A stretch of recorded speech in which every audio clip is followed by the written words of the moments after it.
Vamos lá, 1, 2, 3? Eu só quero é ser feliz. Alô, você! É muita moral, cara. As pessoas olham de tudo que você pode imaginar, mas não vê o começo. E poder me orgulhar e ter a consciência que o pobre tem seu lugar.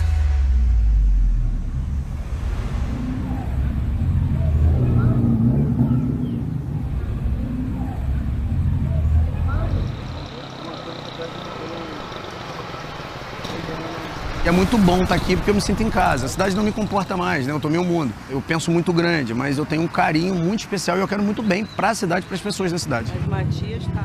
Ei, Matias. Como é que você tá? Opa, e aí, beleza? Foi no passeio? Não passei.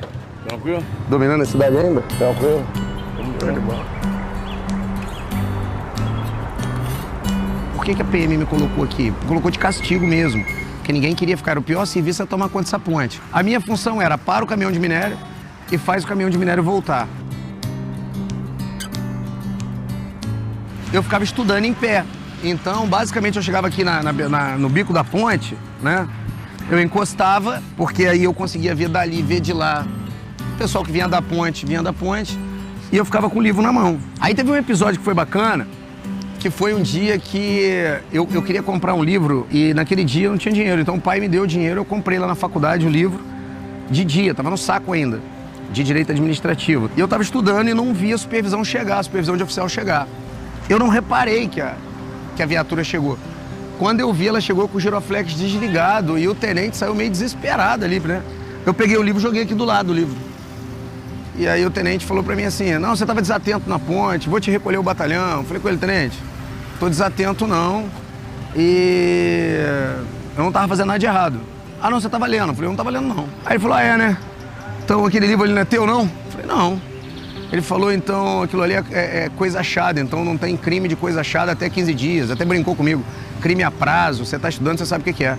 Ele pegou o livro, levantou e foi embora. Eu falei, cara, deixa essa porra de lado, as coisas vão solucionar, uma hora vai dar certo. Então o que eu vou fazer? Esses momentos ruins aqui na minha vida não vão servir como mola impulsionadora para me jogar para trás, para me travar. Vão me impulsionar para frente. E é o que aconteceu. Eu fiquei 2 anos aqui, aí eu consegui sair da ponte de fé e fato quando as pessoas descobriram que eu conseguia dar aula, que eu virei instrutor do batalhão, né?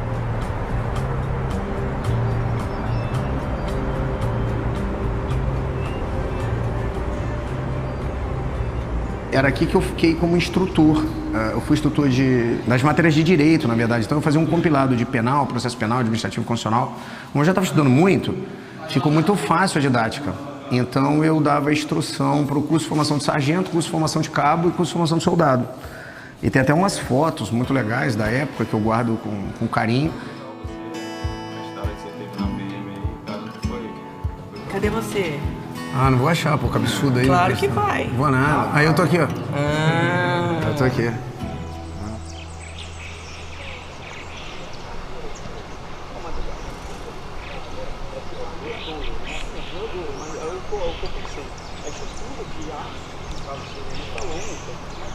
Ô Aurélio, deixa eu te fazer uma pergunta. Aqui ainda continua a sala de rádio? Legal, cara. Ó, aqui é uma... Olá, cara, tudo bom? Deixa eu falar com você aqui. Tudo bom, Vieira? Certinho? Ó, o mais bacana, o Aurélio, que quando eu trabalhava aqui era um pouco diferente, né? Os rádios ficavam aqui, acho que tinha uma mesa maior. E, cara, como é que eu dei trabalho aqui? Porque é o seguinte, eu gostava de trabalhar na sala de rádio aqui, sabe o que eu fazia aqui? Aqui ficava entrulhado de livro. Então, quando eu não estava estudando, que tinha um espaço para mim, eu estava estudando aqui. Então, eu fiquei bastante tempo, eu acho que eu fiquei 1 ano e pouco aqui. Cara, eu encontrei um show, cara, que trabalhou comigo aqui. E ele é sargento hoje, muito legal.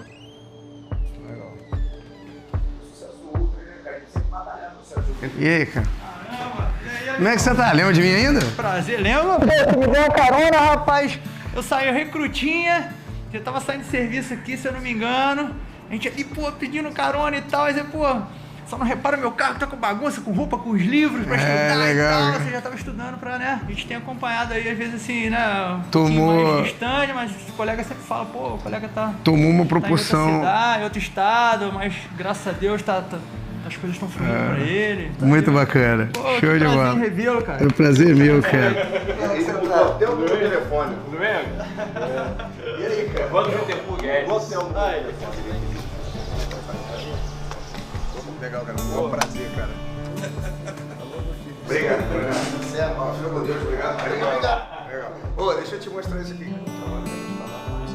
Tem que lembrar dessa história aqui. Eu venho pra ver se você quebrou um dente comendo arroz aí, não foi? Foi, cara. Viu, pô? Lembrei. Somos amigos há mais de 30 anos, policiais militares de 98. A gente está hoje, cara, dentro do Batalhão de Polícia Militar do Estado do Rio de Janeiro, depois desse tempo todo. Você entrando aqui, você vai lembrando, refresca a memória, né? Revendo os amigos, muitos amigos estão aqui hoje, né? Muitos. O batalhão não mudou muito, tanto assim, mudou pouco. E é uma sensação muito gostosa, né? Parece que, não parece que passaram 21 anos, né? Desde aquela época até hoje, a lição mais importante que eu tiro daqui é eu não mudei a essência que eu sou. A única coisa que eu fiz é que eu majorei essa potência para poder ajudar as pessoas. Então eu agradeço muito ao 10º Batalhão, agradeço muito à Polícia Militar do Estado do Rio de Janeiro e as pessoas que estão aqui. E até o carinho, né, cara? Do momento que eu entrei lá, o que eu mais fiz foi abraçar as pessoas aqui. Porque as pessoas gostam da gente, sabem da história da gente. A gente fez muito pela polícia. E essa é o que a gente levou de bom daqui, o que a gente aprendeu e o que a gente deixou. A gente deixou não só bons serviços para a população, quanto as amizades, que é o de mais importante que a gente fez na polícia, acho que foi isso.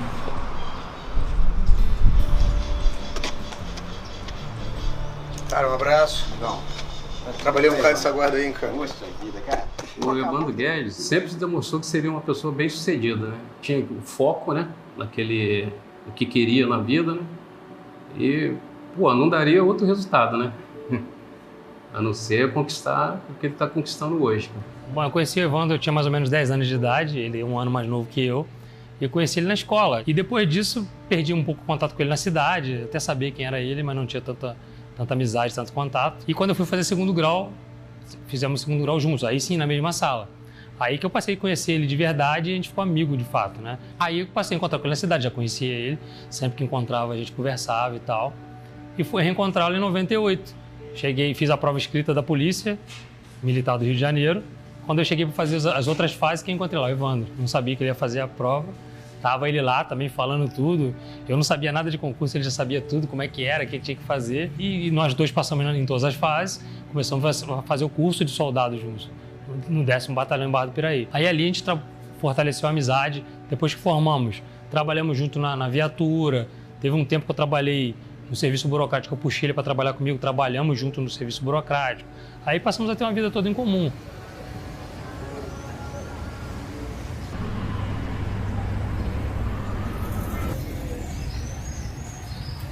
Eu comecei com táxis aqui, bem novinho, aos 18 anos. Assim que eu tirei a habilitação, eu já comecei a trabalhar.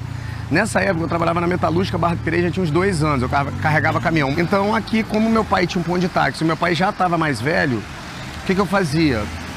Os momentos de folga que eu tinha, eu estava aqui. A história aqui começou aos 18 anos e persistiu até os 31 anos, quando eu saí efetivamente de Barra do Piraí e fui assumir o Departamento Penitenciário Nacional, depois de muitos anos da Polícia Militar do Estado do Rio de Janeiro.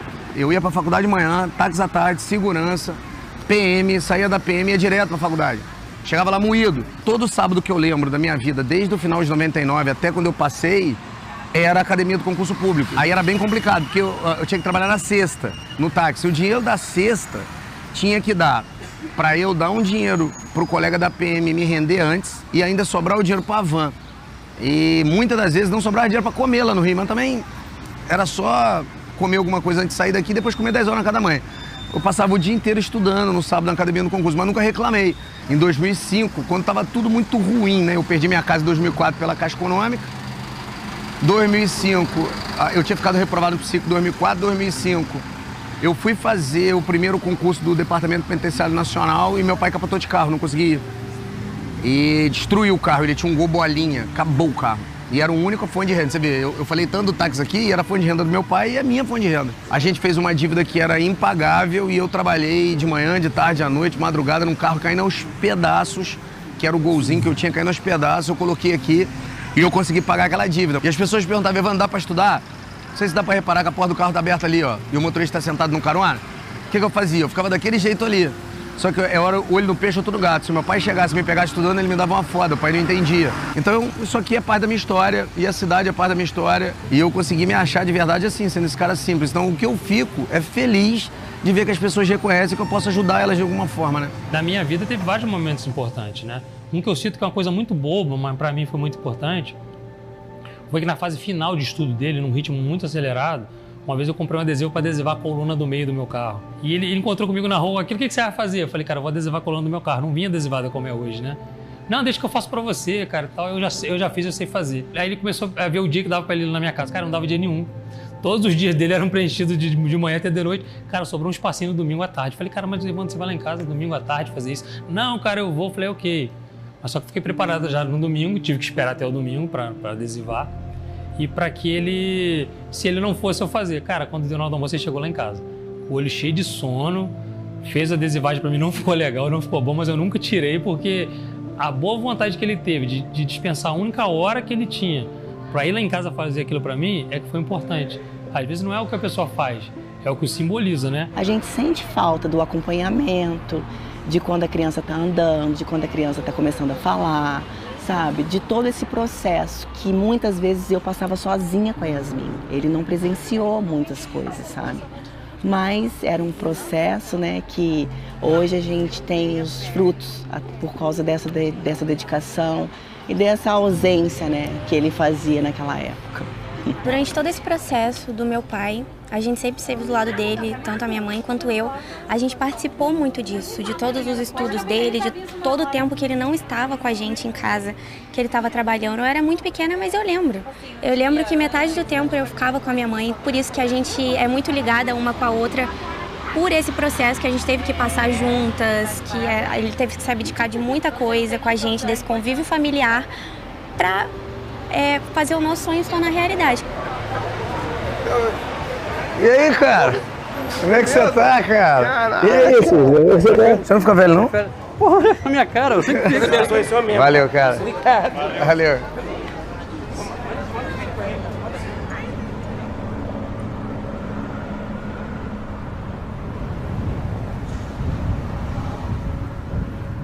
É aqueles momentos que eu paro pra poder te agradecer, cara. Porque foi uma época difícil pra caralho na minha vida e eu consegui fazer direito. Se você for ver, eu consegui fazer direito por sua causa. Porque eu só consegui a bolsa na FERP pra estudar porque a gente conseguiu a segurança aqui. E o Mário de Biasi, eu tenho muito a agradecer ao Mário, porque além de ele dar a oportunidade a você, que era chefe da segurança aqui, ele deu a oportunidade de você escolher as pessoas, você me escolheu, eu acabei ganhando uma bolsa com ele, as coisas acabaram acontecendo. Cara, a segurança era doída, né, cara? A gente pegava 8 horas da manhã, isso aqui tinha inaugurado, era novo, era ponte da cidade, ia até 4 horas da manhã às vezes, lembra? A gente pegava 8 horas da manhã num dia, saía 4 horas da manhã do outro, era bem doído. Mas era muito legal porque a gente tinha muita amizade aqui também, né? O tempo passava rápido, é impossível passar rápido. Mas não era tão doído porque a gente tinha as amizades, né?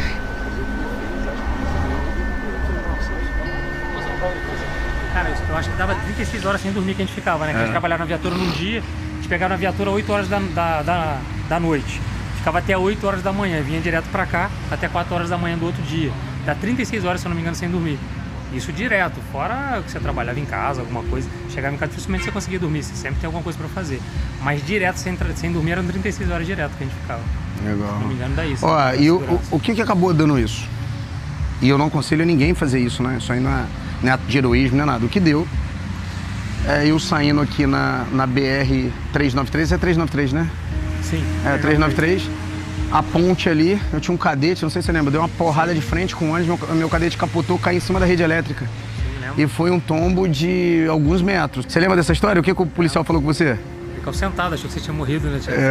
Morrido não, ele achou que você tinha acabado, não tinha sobrado nada. Ele tinha conversado com você aqui no posto um pouquinho antes. Isso. Aí você saiu, quando ele ficou sabendo do acidente, ele foi, a hora que ele viu o carro, ele achou que você tava despedaçado dentro do carro. Aí falou que a perna bambeou, ele sentou no chão, que ele tinha acabado de conversar com você no posto. Quando você saiu do carro, ele não acreditou, né? Não tinha nada, nem arranhão tinha. Vindo uma volta, a gente veio gravar. Ele a ponte metálica.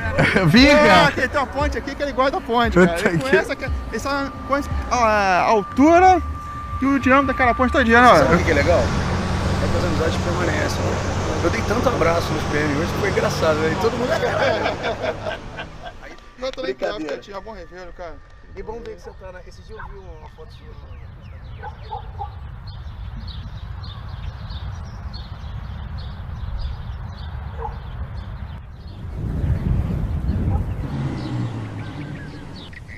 As pessoas têm mania de olhar só o que acontece anos depois, né? Quando a coisa dá certo.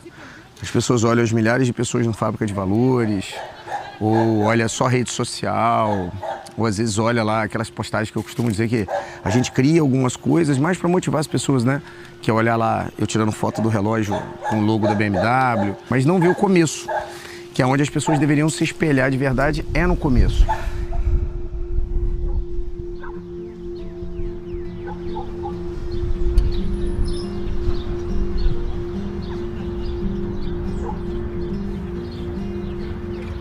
Então, ó, essas primeiras casas aqui foi as casas que na época a gente comprou, classificado como conjunto habitacional, isso foi um problema para Barra do Piraí. Primeiro que isso aqui foi construído num lugar irregular. Hoje está asfaltado, mas não tinha asfalto. Mas a galera batalhou bastante, a galera brigou bastante. Eu volto aqui 14 anos depois e eu vejo que muita gente batalhou e as casas estão bem melhores, né? Quando eu vim para cá, eu não tinha condição de comprar nada. E eu era policial militar do estado do Rio de Janeiro, ainda assim eu comprei uma casa aqui. Na época a gente teve muita dificuldade, o condomínio ficou muito enrolado, deu muito problema. E com muito esforço a gente conseguiu colocar a casa, porra, cara, de uma forma que a gente conseguia viver legal, né? Eu com a minha família, mesmo tendo muita coisa para fazer. E aí em 2004 a gente teve um problema judicial aqui nas casas e a gente tinha entrado com ação e eu deixei de pagar por um tempo. E acabou que em 2004 a Caixa Econômica entrou com ação contra mim e a gente acabou perdendo a casa. Depois teve um desenrolar jurídico lá, mas a gente acabou perdendo a casa em 2004, né? Eu sei que é uma realização para muita gente ter uma casa bacana, mas ainda assim eu sempre achei que eu ter a minha casinha, meu carrinho, minha vidinha, meu empreguinho nunca foi para mim. Então eu sempre pensei grande. Aquela velha frase do Jorge Paulo Leme, pensar pequeno e pensar grande dá o mesmo trabalho, eu fui saber anos depois, mas eu já empregava na minha essência anos antes.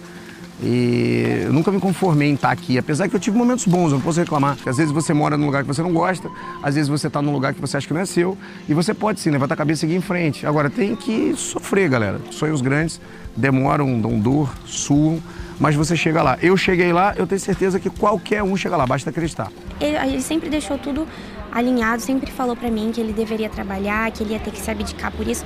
Mas eu sempre tive essa visão do meu pai de um homem trabalhador, que corre atrás das coisas, ele dá tudo pra gente, só que ele tem que correr atrás, porque nada cai do céu. E eu sempre fui uma menina que sempre fui circundada de amor, carinho, ele sempre nunca me faltou nada na minha vida, nem quando a gente estava nas piores fases. O que sempre teve de mais importante foi o carinho, o amor, e é o que acontece até hoje. É um diferencial dele, ele é incomodado, sabe? Ele não se conforma com as coisas. A gente não pode falar não perto dele. O não para ele não existe, sabe?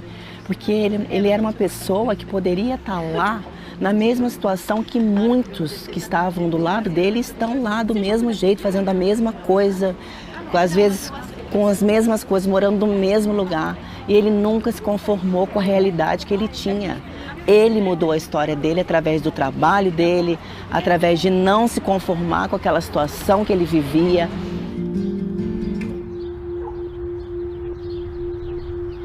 Ele fez a história dele diferente, sabe? Através do trabalho. Muito trabalho e muita dedicação.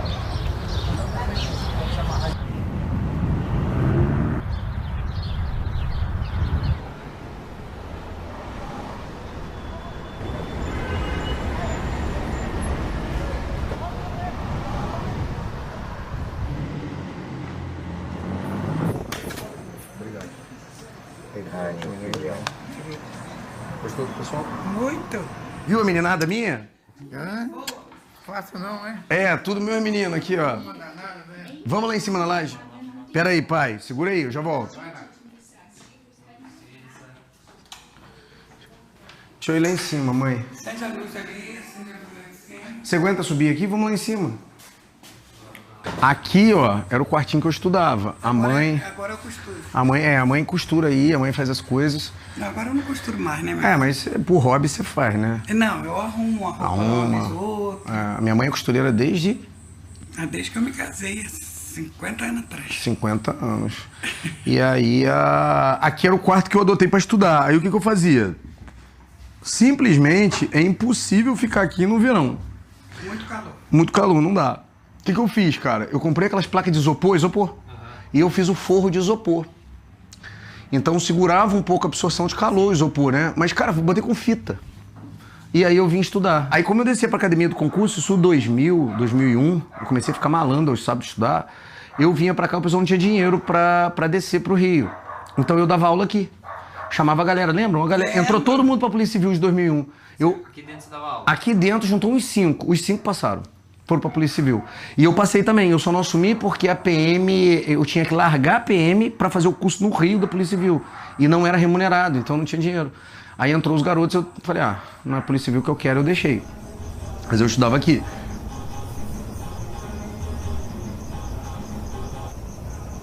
Ele, quando tinha 13, 14 anos, ele cismou que ia entrar na musculação. Aí, naquela época, eu não podia, porque ele disse que ele parava de crescer. Eu falei, isso você não vai se meter nisso não, Evandro. Espera seu tempo, certo? Sabe o que ele fez? Pegou essas latas de tinta, fez concreto. Eu e o Eliel. Eu falei, menino, isso vai cair na sua cara, vai quebrar seus dentes. E ele começou a fazer aqui em cima da laje. Mas o Evandro, ele é assim, elétrico desde pequeno. Lembra que eu vendia pipa? Você vendia pipa, ele ia pra Volta Redonda vender sanduíche natural. Foi você que me ajudou a comprar o... você me ajudou a comprar aquele isopor, aquela coisa de garrafa térmica.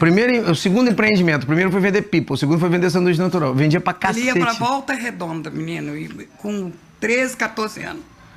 Falei, Evandro, a polícia vai te prender lá. Nada, eu fui assaltado, você lembra? Puta que pariu, me bateram pra caralho. Levaram um negócio que a minha mãe tinha me dado. Porra, levaram, foi foda.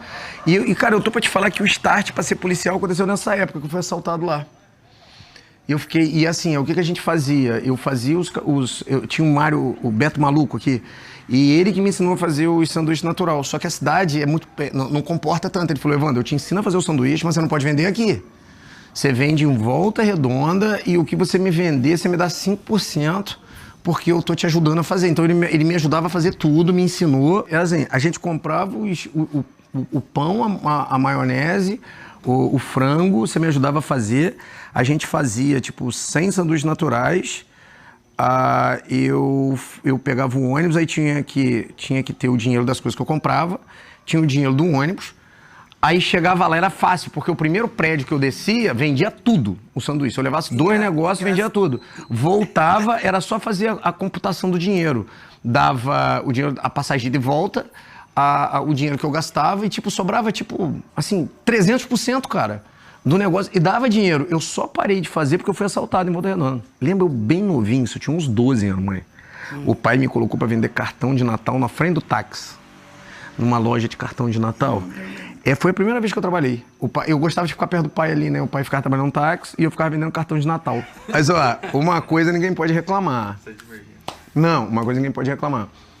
Eu tive minhas bagunças de adolescência, mas nunca fiquei sem trabalhar. Eu conto pra eles a história que eu trabalhava na metalúrgica. Ele gostou de ganhar o dinheirinho dele. Você lembra do Chevette que meu pai pintou cor de geladeira? Porra, fudeu com o meu Chevette. Cara, eu fui trabalhar, meu pai quis pintar meu carro. Então ele pintou a geladeira, uma geladeira marrom que a gente tinha. O resto de tinta que sobrou, ele pintou o quê? Com a pistola? O carro, quando eu cheguei, o carro era a cor da tinta da geladeira, mas tudo mal pintado. Nesse ponto, você puxou seu pai. Porra, cagou na porra do meu carro. O carro tinha a cor da porra da geladeira do meu carro. Não, mas fica aqui. Por que você tá rindo? Aí, isso é tudo criança, de 16 anos. E vendo essa criança, esse adolescente levado aí, dava pra imaginar que ia chegar onde chegou? Ninguém acredita. Você sabe que a minha ficha foi cair domingo. Porque a hora que eu acompanho ele, eu sou fã dele. Número 1, porque tudo dele eu curto. E dos rapazes que vieram do Rio aqui atrás dele. Falei, meu filho, como que você achou o endereço meu aqui? Ele falou, eu fui na praça, o Evandro fala que o pai dele era taxista. Foi fácil achar o endereço aqui. Falou, nossa, o seu filho é uma benção de Deus. A minha vida mudou muito. Depois que eu tô acompanhando o Evandro. Eu tenho que ir embora, mas eu tenho que ver ele, eu tenho que dar um abraço. Aí ele foi, encontrou, deu autógrafo. Eu falei, Evandro, você virou artista? Virou. E como é que a senhora se sente? Nossa, muito orgulhosa, mas muito mesmo. Do filho que eu tenho, é uma benção de Deus. E agora que a Tati tá do seu lado, eu quero saber como é que foi depois que ela entrou na vida de vocês. Só confusão. Nossa, não só confusão. O início foi. Ela não é minha nora, ela é minha filha também. Aqui nesse quadrado era a sala. Aí a nossa cozinha tem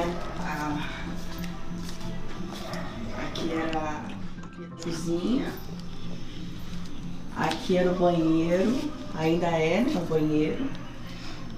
E aqui era um quarto que entrava, aqui era a porta do quarto, que é o quarto aqui, ó, da tia Olga hoje. Né, tia Olga? Tô mostrando pra ele onde a gente morou, depois que a gente casou. Aqui era o quarto do Evandro e aquele banheiro lá. Isso. E aí depois, na verdade, isso era quando o Evandro era solteiro. Depois, quando a gente casou, aí a tia Olga cedeu, porque o quarto dela tinha uma porta aqui, ela abriu a porta. Quando ele era solteiro, era só aquele quarto. Aí depois que a gente casou, esse quarto era maior. Aí tinha uma porta aqui que entrava pra dentro do quarto. E como é que tá aqui hoje, Tati? No mesmo quarto, nessa realidade completamente diferente? Assim, eu sempre fui muito pé no chão, eu nunca esqueci de onde eu vim, sabe? Pra mim é uma evolução muito grande, é uma realização, né, de tudo que a gente construiu, mas é bom a gente voltar pra gente nunca esquecer de onde a gente veio, né? Legal, né? Pô, muita história, né, cara?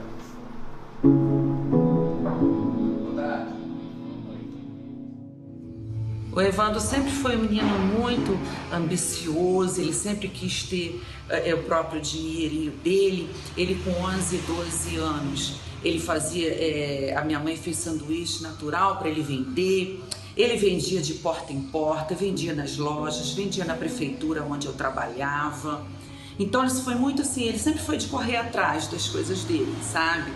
Ele assim, sempre foi bagunceiro, a minha mãe sempre foi chamada no colégio, né, por ele ser o líder, que ele sempre gostou de liderar. Eu acho que por isso que ele é tão querido, ele tem tantos seguidores. Eu acho por isso que eu acho que ele incentiva as pessoas, né? Ele muda a vida das pessoas por esse jeito dele de ir pra frente, de querer ajudar o próximo.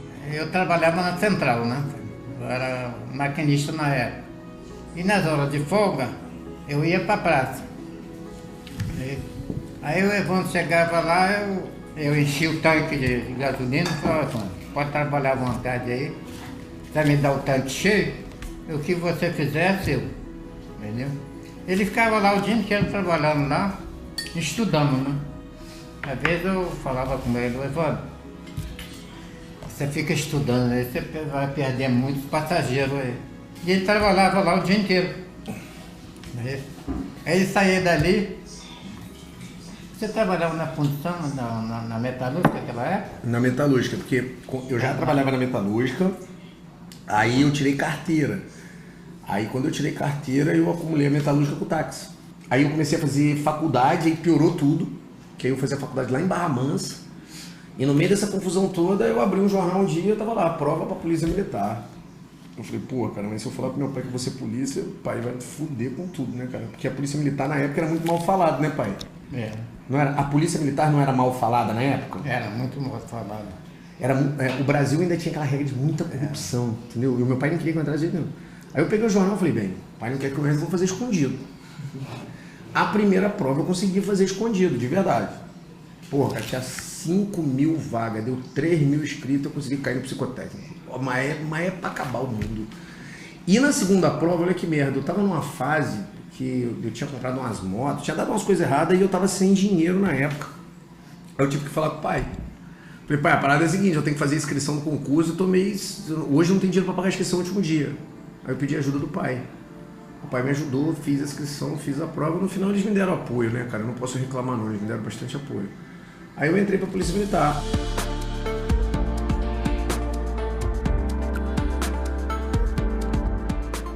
Então gente sempre teve uma estrutura que eu aprendi com o pai desde cedo de a palavra é uma só, né, pai? Se promessa, a palavra fala, faz. Perde dinheiro, mas não perde tua honra, não perde teu caráter, não perde tua moral, com uma coisa que o pai vai deixar o resto da vida comigo, teu nome. Meu pai sempre falava, você sempre brigou comigo, né, pai? Não fique endividado, não deve às pessoas. Ele era muito ligado aos pais, o pai dele sempre foi um ídolo pra ele, tá? Tipo assim, ele sempre foi fãzão. É aquele cara que o pai andava, você podia andar, que ele andava igual o pai, me imitava, sabe? O fruto não cai longe do pé. O pai dele é um cara muito íntegro, muito sério, muito respeitado na cidade, a família toda, né?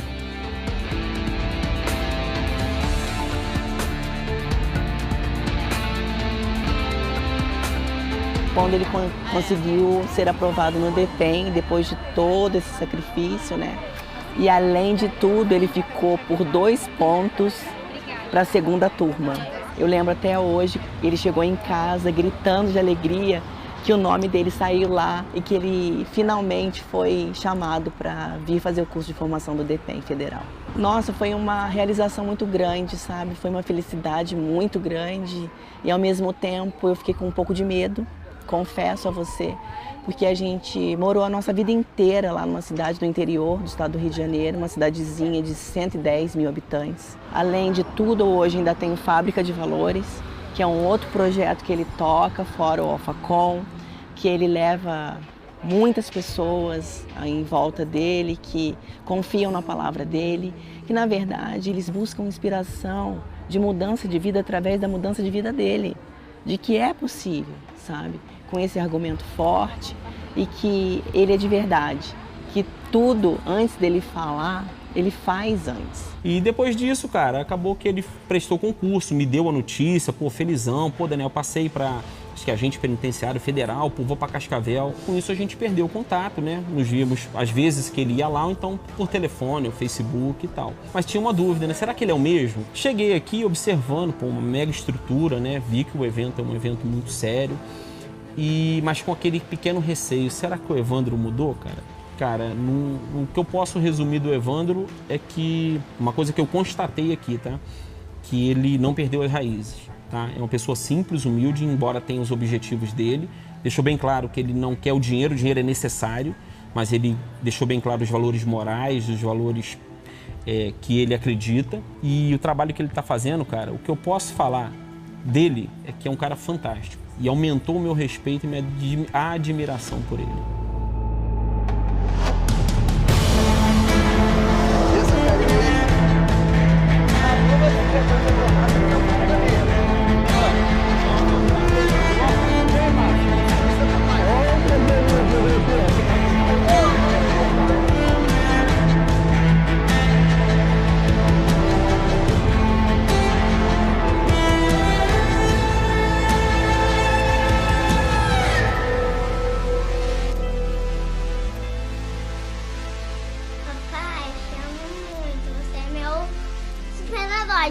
É muito emocionante pra mim isso, porque...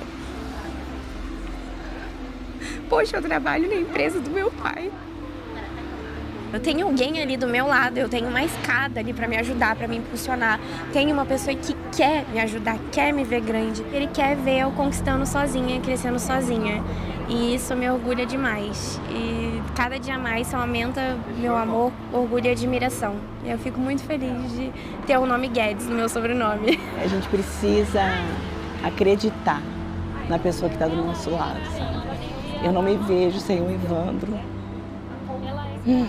E todo o meu aprendizado, sabe? Foi do lado dele. Eu era muito jovem. O Evandro tem um pouco de pai também para mim, sabe? Ele me ensina todos os dias a não ser fraca, a não deixar a vida bater em mim.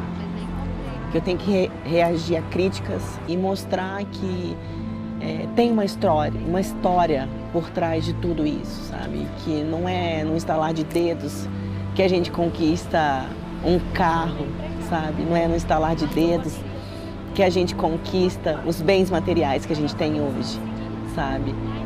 A gente é muito criticado e as críticas só nos fazem cada vez mais fortes, Por quê? Porque a gente sabe de onde a gente veio. E todas as vezes que eu volto lá em Barra do Piraí, eu olho para aquele cômodo que eu morava e aonde eu moro hoje, sabe?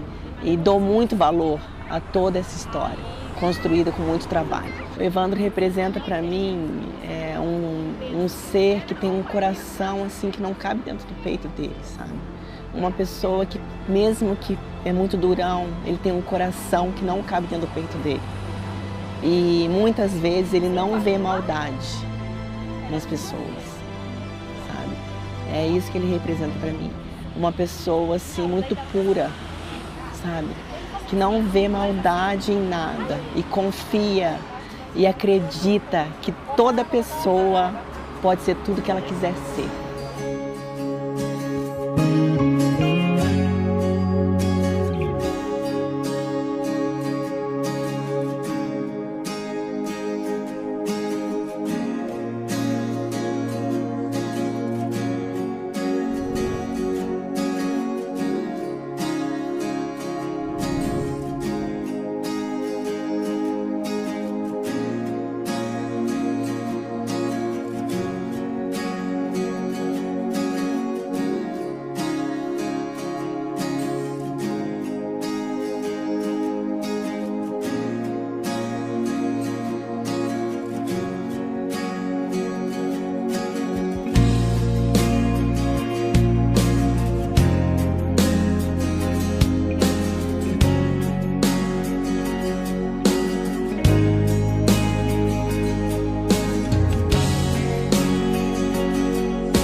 Eu sei que sempre estás comigo, Senhor.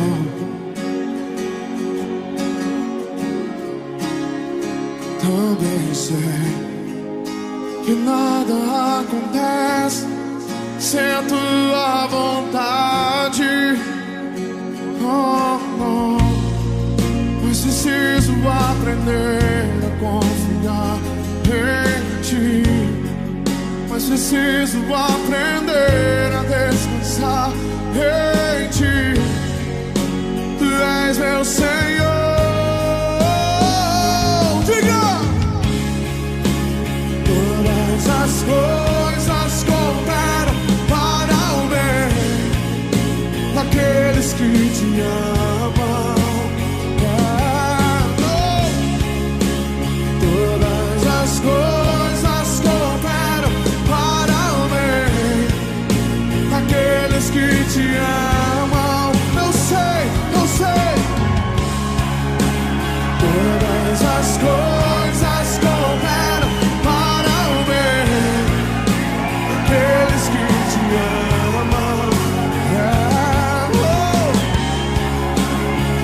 Todas as coisas cooperam para o bem daqueles que te amam.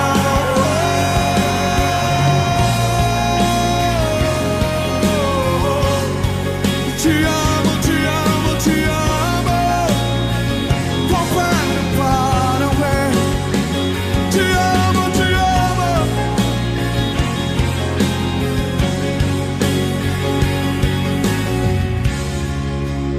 Todas as coisas cooperam para o bem daqueles que te amam.